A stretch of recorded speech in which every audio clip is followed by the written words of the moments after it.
Hola, ¿cómo están? Estamos en una nueva sección de entrevistas aquí en Perspectiva Económica. Vamos a hablar de un tema que siempre nos ha preocupado, lo hemos estado conversando en otros capítulos. ¿Somos o no somos productivos? La pregunta del millón. Trabajamos muchas horas, pocas horas. Para eso estamos al otro lado de la pantalla con el secretario ejecutivo de la Comisión Nacional de Productividad, Rodrigo Creel. ¿Cómo estás, Rodrigo? Muy bien, Natalia, gracias. Rodrigo, como decía yo, esta es la pregunta del millón, pero la Comisión Nacional de Productividad ha estado trabajando a propósito de un mandato presidencial precisamente en evaluar diferentes aspectos de la productividad, y uno de ellos fue efectivamente las jornadas laborales, cuántas horas trabajamos, cómo está Chile frente a otros países. Haznos una síntesis de ese diagnóstico que encontraron ustedes en el informe que han difundido estas últimas semanas. Así es, la Comisión Nacional de Productividad hizo un estudio encargado por el presidente de la República para entender cuál sería el efecto de una reducción en la jornada laboral, a propósito de la discusión de bajar a 40 horas semanales, ¿cierto? Entonces la comisión lo que hizo fue estudiar experiencias tanto de otros países cuando redujeron sus jornadas laborales, y también la experiencia chilena, que tuvo una reducción, una reforma importante de reducción de jornada laboral en la década pasada. Bueno, básicamente encontramos que varias cosas, tuvimos bastantes hallazgos interesantes en ese estudio. Uno es que, bueno, existe en verdad una tendencia de todos los países a que a medida que se desarrollan van bajando sus horas trabajadas, efectivamente. Es un patrón bastante común, bastante asentado, lo muestran los datos, etc. He pasado en básicamente los países de la OCDE, etc. Y lo que hallamos nosotros, bueno, y Chile no ha estado ajeno tampoco a esa tendencia. Nosotros hemos ido bajando nuestra jornada laboral. Si nosotros miramos la trayectoria que tuvieron los países de la OCDE, cada uno de ellos, vemos que fueron decreciendo sus horas trabajadas, y cuando tenían el nivel de PIB per cápita que tiene Chile actualmente, tenían una jornada laboral parecida a la chilena actual también. Es decir, ellos trabajan menos horas hoy, pero están más adelante que nosotros en esa trayectoria de desarrollo, ¿no? Entonces, si nos retrotraemos a cuando tenían ese nivel de desarrollo, ese PIB per cápita en particular, ahí Chile está dentro de la tendencia, está dentro de lo esperable. O sea, no estamos nosotros trabajando en horas en exceso si nos comparamos con los países desarrollados cuando tenían nuestro nivel de desarrollo. Esa es una... Sí, Rodrigo, ahí a mí me preocupa, digo yo, porque la gente, cuando uno dice no trabajamos tanto ahí, a uno nos van a querer ahorcar ahí, pero de alguna manera lo que sucede es que ustedes hacían algunas comparativas y lo hacían, como dices tú, respecto al Producto Interno Bruto, ¿cierto?, al PIB per cápita también, y yo me acuerdo, me quedé con una cifra ahí del informe que decía, en Chile estamos trabajando al nivel como de Estados Unidos en el año 67, y hay como digamos, un espacio de 29 años, a un crecimiento de 2% promedio de manera, digamos, sustantiva o sostenida, para alcanzar una reducción en la jornada laboral. ¿Es tan así? ¿Nos falta tanto camino para llegar a eso? Sí, bueno, si nosotros consideramos que esa tendencia es como ineludible y que tenemos no nos podemos adelantar a los hechos, ¿cierto? Tenemos que esperar a tener ese nivel de desarrollo para disfrutar de una jornada laboral menos extensa. Sí, ese sería el ritmo de crecimiento, el mayor ritmo de crecimiento que deberíamos tener para alcanzar ese estado de desarrollo.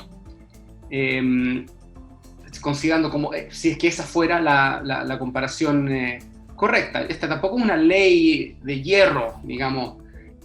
O sea, los países pueden legítimamente decidir hacer este tipo de reformas, tienen costos y beneficios también que tienen que ser bien evaluados. Así que nosotros la verdad no nos pronunciamos y no hacemos una recomendación de no bajar todavía, por ejemplo, la jornada laboral. Decimos simplemente que sería aparentemente adelantarnos a la tendencia que debiéramos tener si nos seguimos desarrollando. Pero es perfectamente legítimo que en el proceso democrático, ¿cierto?, que nos rige, que se decidiera una reforma de este tipo, y tendremos que, bueno, enfrentar los costos, que yo creo que serían más o menos significativos sobre todo en este momento, pero también disfrutar los beneficios que pueden ser también importantes. Ahora es importante ahí, Rodrigo, también entender de alguna manera que ustedes explican que las personas a medida que alcanzan un mayor desarrollo también van valorando más el ocio.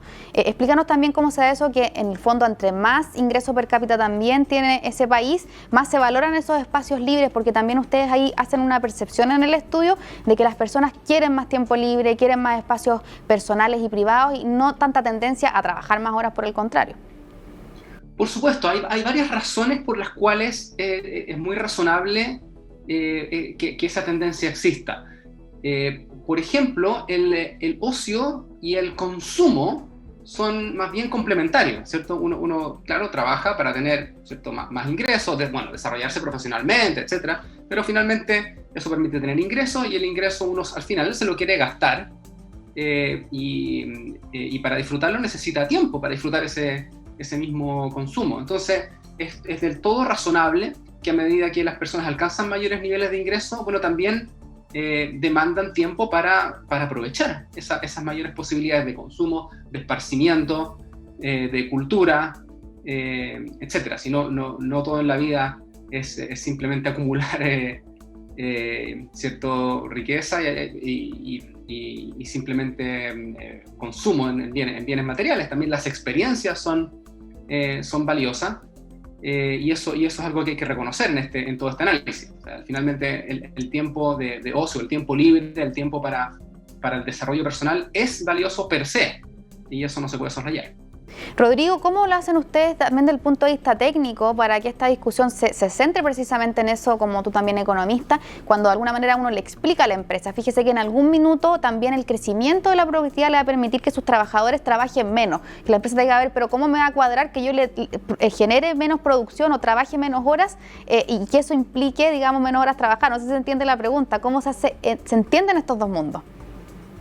Sí, mira, al final estas tendencias no ocurren tanto porque las empresas tomen esa decisión, sino que al final el mercado las obliga.